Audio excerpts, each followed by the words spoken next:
ఈ కాళేశ్వరం నీళ్లే మన ప్రాంతంలో ఉన్నటువంటి నాగమడుగు లిఫ్ట్ ఇరిగేషన్ స్కీమ్ కూడా 4 టీఎంసీల నీళ్లు ఈ కాళేశ్వరం ప్రాజెక్టులో అలొకేషన్ ఇవ్వడం జరిగిందనే విషయాన్ని కూడా ఈ సందర్భంగా నేను మీకు అందరికి కూడా మనవి చేస్తా ఉన్నాను. అంతేకాకుండా మరి గత సంవత్సరం ఎమ్మెల్యే కాగానే లేండి ప్రాజెక్ట్ నేను ఉద్ధరిస్తా, లేండి నీళ్లు తీసుకొస్తా అని బస్సు పెట్టుకొని లేండి ప్రాజెక్ట్ చూసి వచ్చిండ్రు. మరి 20 నెలలు గడుస్తున్నాయి.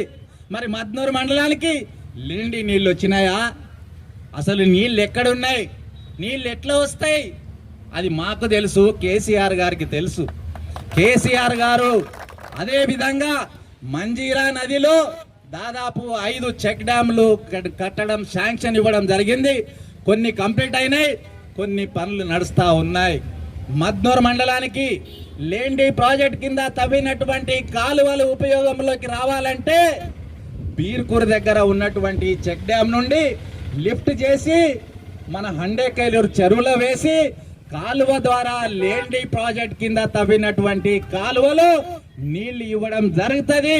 ఒకవేళ మొన్న ఈ కాంగ్రెస్ ప్రభుత్వం రాకుండా మా బీఆర్ఎస్ ప్రభుత్వం వస్తే ఇప్పటికే మద్నూరు మండలంలో ఉన్నటువంటి రైతులకు కాళేశ్వరం నీళ్లు ఇచ్చే వాళ్ళమనే విషయాన్ని ఈ సందర్భంగా నేను మనవి చేస్తా ఉన్నాను.